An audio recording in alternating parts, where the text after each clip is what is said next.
For the first time ever, a G20 economy is launching a citizenship by investment program.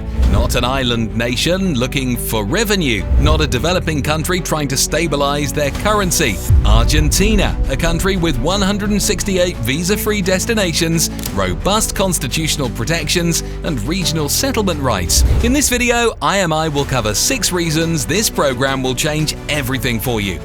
If you've been following the Argentina citizenship by investment story, here's what happened since we last covered it. The government formalized the program through Decree 524/2025 and published Tender 340001 CPU 25 to appoint a master agent, one firm to design, launch and operate the entire program from scratch. The tender closed January 20th, 2026, and 6 firms submitted bids. 4 were immediately disqualified and just 2 survived. A consortium of 4 firms, Apex Capital Partners, AIM Global, Passport Legacy and Arton Capital, scored 88 out of 100 and was recommended for the contract. Henley & Partners came in second with 48 points. Once formal challenges are resolved, the contract winner will have 4 years, with an option for a 5th, or until 5,000 citizenship approvals are issued. If you haven't been following this story at all, the short version is this. Argentina, a G20 economy under President Javier Milei's libertarian administration,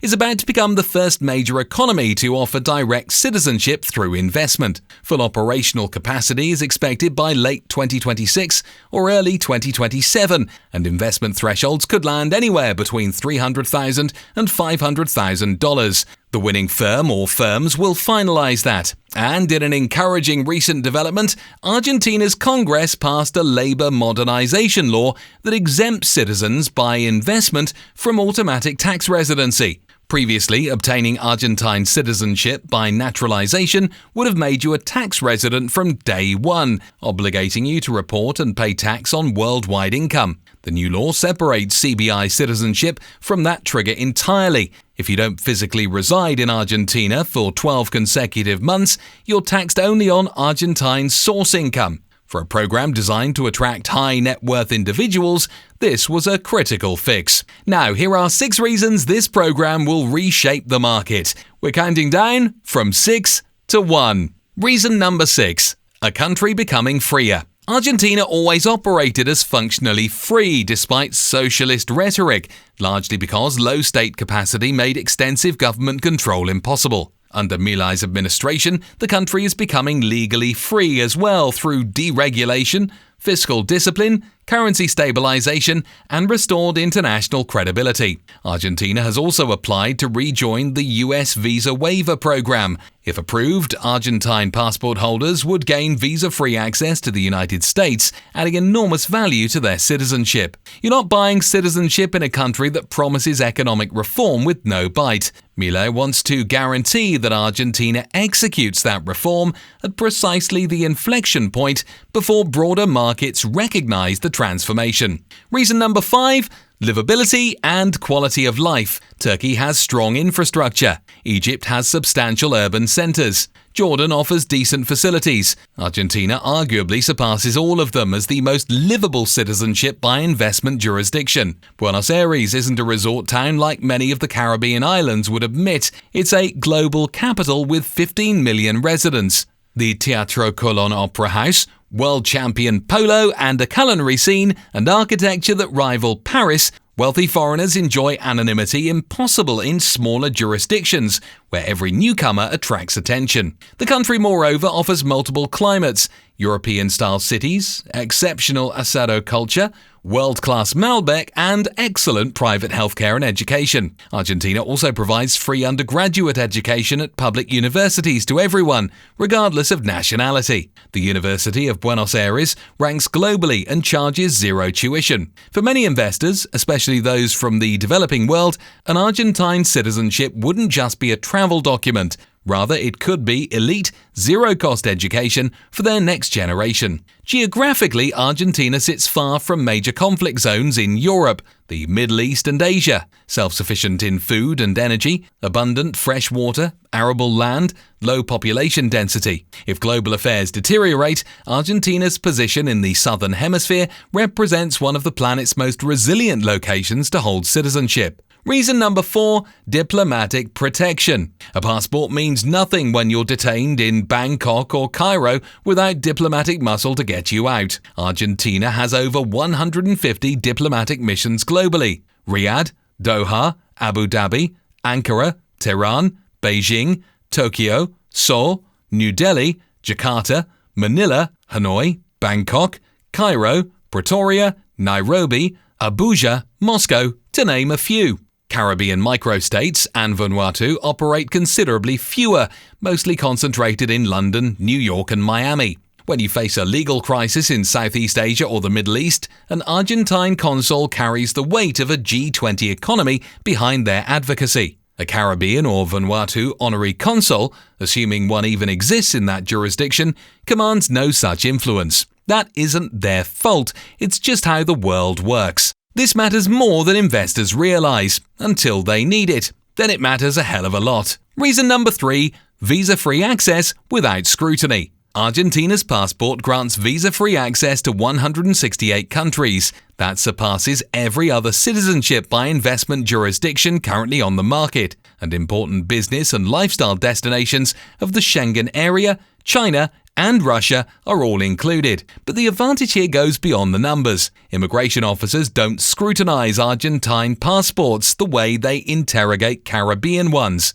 When a St. Kitts and Nevis passport holder with a Chinese name arrives at London Heathrow, questions tend to follow. An Argentine passport triggers no such suspicion. The European Union has a pattern of threatening microstates with visa revocation, using access to the single market as leverage against island programs. Brussels even pressures Turkey, which desperately wants Schengen access, making its citizenship vulnerable to that kind of leverage. Argentina is a completely different calculation. The country already holds Schengen access and spent decades operating as a semi-autarkic economy. Argentina imports over $10 billion in goods annually from the EU, operates as a recent strategic ally of the United States, and holds banking relationships independent of European pressure. Try threatening a G20 economy the way you threaten a Caribbean microstate. That conversation goes very differently. Reason number 2, irrevocable citizenship protection. Every other citizenship by investment program operates at governmental discretion. Argentina's constitution treats nationality as a human right,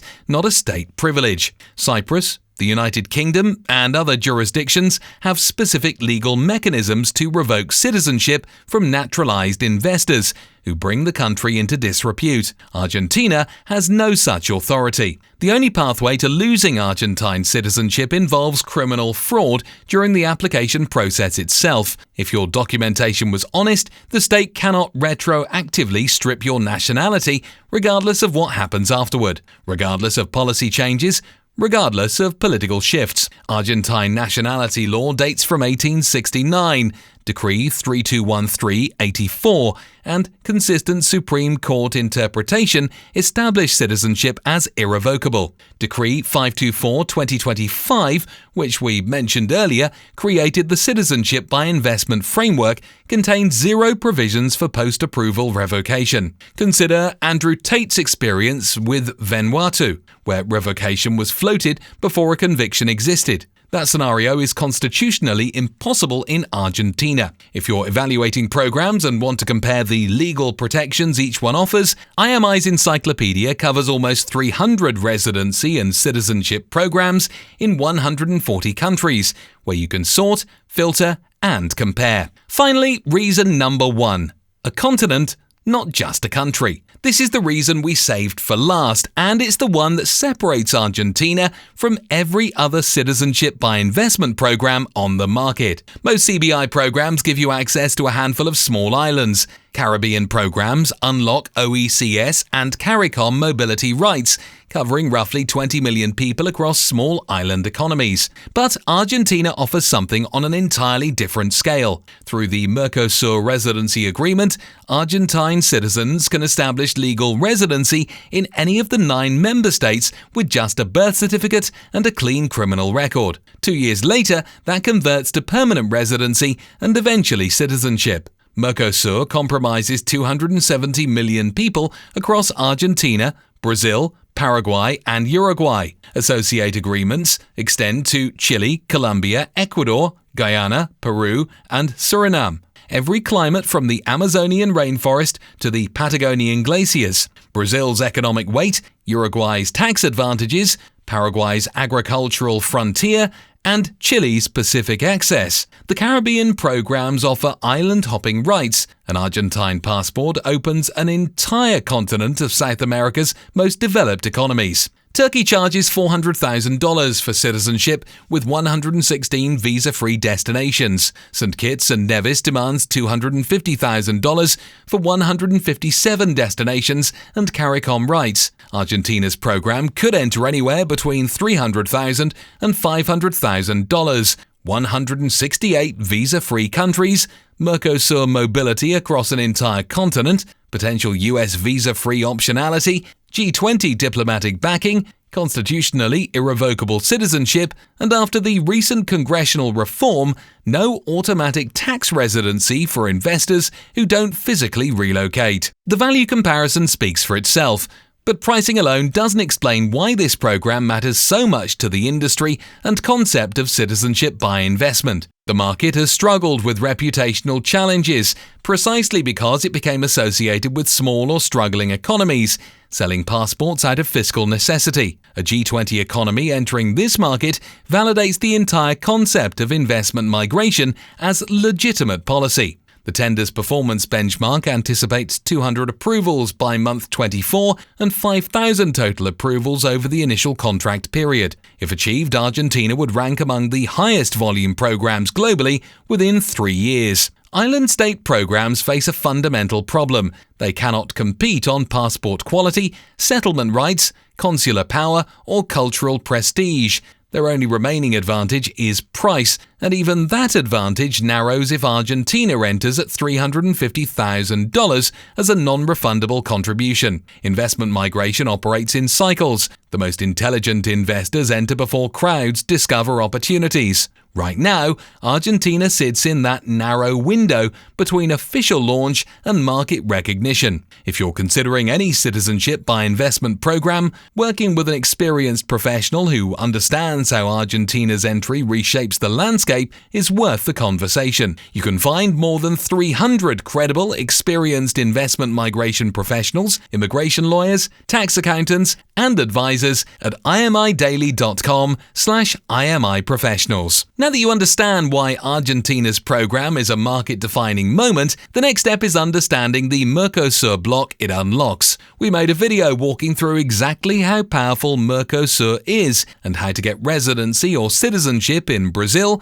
Uruguay, Paraguay, and Argentina, the slower path. Check it out on your screen now. Subscribe and turn on notifications so you catch every update as Argentina's program moves from tender to launch.